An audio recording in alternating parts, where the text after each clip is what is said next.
হচ্ছে, রাজনীতির পারদও চড়ছে। ভোটের পশ্চিমবঙ্গ, কদিন পরেই ভোট, তার আগে আবার নরেন্দ্র মোদী আমাদের রাজ্যে। আজ মালদায় একাধিক কর্মসূচি রয়েছে। বন্দে ভারত স্লিপারের উদ্বোধন, আরো একাধিক কর্মসূচি, অমৃত ভারত প্রকল্পে কিছু ট্রেনের উদ্বোধন। কিন্তু এই সবের মাঝেই অত্যন্ত গুরুত্বপূর্ণ তা হলো রাজনৈতিক বার্তা। তার কারণ মোদির এই বাংলা সফরের আগে তিনি আরো একবার তৃণমূলকে বিঁধেছেন সোশ্যাল মিডিয়ায়। এই রাজ্যের শাসক দলকে আরো একবার বিধে বলছেন, প্রস্তুত থাকুন, এই সরকার আর বেশি দিন নয়।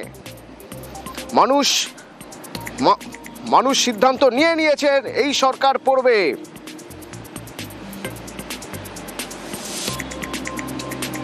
সানিক আমার সঙ্গে সরাসরি রয়েছে। সানিক, কয়েকটা গুরুত্বপূর্ণ জায়গা এখানে দেখতে হবে। প্রথমত, কোন জায়গায় প্রধানমন্ত্রী এবার, নরেন্দ্র মোদী এবার মালদা আর সিঙ্গুরে। মালদা দিয়ে শুরু করা যাক।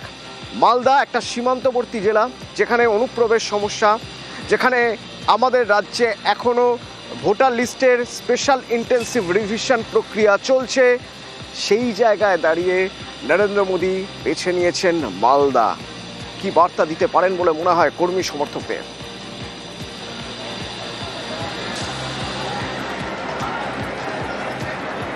অতটা যদি একটু পরিসংখ্যানের দিকে তাকাই, গত বছর এই বিধানসভা নির্বাচনের সময়, যখন 2021-এর বিধানসভা নির্বাচন হয়েছে, সেই সময় মালদা জেলার 12টি আসনের মধ্যে 8টি আসনই তৃণমূল জিতেছিল, 4টি আসনে বিজেপি জয়লাভ করেছিল। কিন্তু এবছরের ছবিটা কিছুটা আলাদা। তার কারণ এবছর এসআইআর এর একটা কিন্তু ফ্যাক্টর কাজ করতে পারে, যেটা বিজেপি মনে করছে। বিজেপির তরফে এসআইআর ইস্যু নিয়ে যতবার সুর চড়ানো হয়েছে, সীমান্তবর্তী জেলাতে অনুপ্রবেশের সমস্যাকে তারা বারংবার তুলে ধরেছেন, এবং আমরা দেখেছিলাম প্রধানমন্ত্রী নরেন্দ্র মোদীর গলাতেও একই সুর ছিল। আজকে মালদাতে যে জায়গাতে প্রধানমন্ত্রী সভা করছেন, সেখান থেকে 7 থেকে 8 কিলোমিটার হবে আন্তর্জাতিক সীমান্ত। অর্থাৎ সেই রকম একটি ট্যাকটিক্যালি ইম্পর্টেন্ট জায়গাতে আজকে যখন প্রধানমন্ত্রী সভা করবেন, সেই সময় যেমন একদিকে নিরাপত্তা আঁটোসাঁটো থাকছে, তার পাশাপাশি প্রধানমন্ত্রীর গলাতেও কিন্তু সীমান্তবর্তী এলাকার সমস্যাগুলোর কথা উঠে আসতে পারে, তেমনটাই রাজনৈতিক মহল মনে করছে। অন্তত এসআইআর আবহে যখন প্রধানমন্ত্রী মালদা জেলায় আসছেন, একদিকে কেন্দ্রীয় সরকারের তরফে উত্তরবঙ্গকে ঢেলে বেশ কিছু প্রকল্প আজকে দেয়া হচ্ছে, সেই ইস্যুগুলোকে যেমন তিনি তুলে ধরবেন আজকে, তার পাশাপাশি সীমান্তবর্তী জায়গাতে এই ক্ষেত্রে অনুপ্রবেশের সমস্যা সেটা কতটা গুরুতর, সেই নিয়েও কিন্তু প্রধানমন্ত্রীর গলায় আজকে বার্তা পেতে পারেন বিজেপি কর্মী সমর্থকরা, তেমনটাই মনে করছেন। আসার 12 ঘন্টা আগে এখানে একটা প্রসঙ্গ থেকে যাচ্ছে।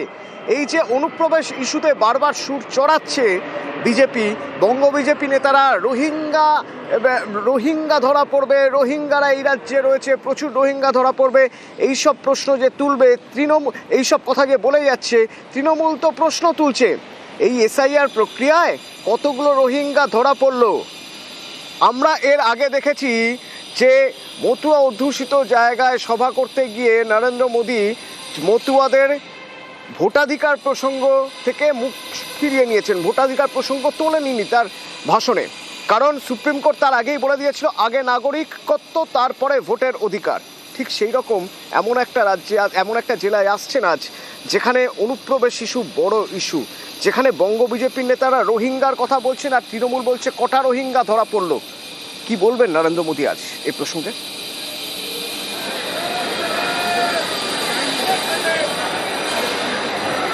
অবশ্যই গুরুত্বপূর্ণ ইস্যু, এবং রোহিঙ্গা, অনুপ্রবেশ, এই সমস্ত শব্দবন্ধের পাশাপাশি আরও একটা গুরুত্বপূর্ণ বিষয়, অন্তত সাম্প্রতিক অতীতে যদি আমরা দেখি, মালদা মুর্শিদাবাদ জেলার আইন শৃঙ্খলা পরিস্থিতি নিয়েও কিন্তু বারংবার কেন্দ্রীয় সরকার এবং বলা যেতে পারে কেন্দ্রীয় বিজেপি নেতৃত্ব, তাদেরকে বারংবার কিন্তু সুর চড়াতে আমরা দেখেছি। সেই মালদাতেই আজকে প্রধানমন্ত্রীর সভা। অর্থাৎ এখানে অনুপ্রবেশের সমস্যা যেটার কথা বলা হচ্ছে, সেই অনুপ্রবেশের সমস্যার সঙ্গে কিন্তু অবশ্যই বেশ কিছু ইস্যু এর সঙ্গে কিন্তু উঠে আসতে পারে। এবং প্রধানমন্ত্রী যখন আজকে এখানে সভা করবেন, আবারও বলছি, 7 থেকে 8 কিলোমিটার দূরে হচ্ছে এখান থেকে সীমান্ত, এসআইআর যদি পুরোপুরিভাবে যেইভাবে নাম কাটার অভিযোগ তৃণমূল করছে, সেখানে সীমান্তবর্তী মানুষ যারা থাকেন, যাদের ডকুমেন্টেশন নিয়ে সমস্যা হচ্ছে, তাদেরকে আশ্বাস দিতে আজকে প্রধানমন্ত্রীর গলায় কোনো বার্তা থাকে কিনা সেই দিকে কিন্তু প্রত্যেকের প্রধানমন্ত্রীর নজর কাছে কি থাকবে। শুনতে চান মানুষ?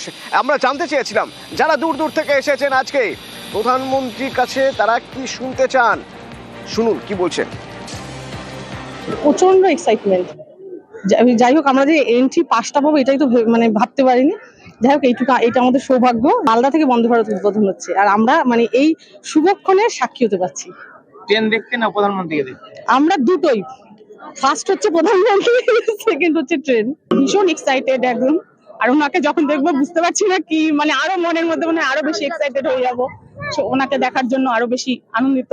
রাস্তা দিয়ে আসা যাচ্ছে না, প্রচুর ভিড়, আর মানে লোকের মানে সব আনন্দিত, একদম খুব আনন্দিত।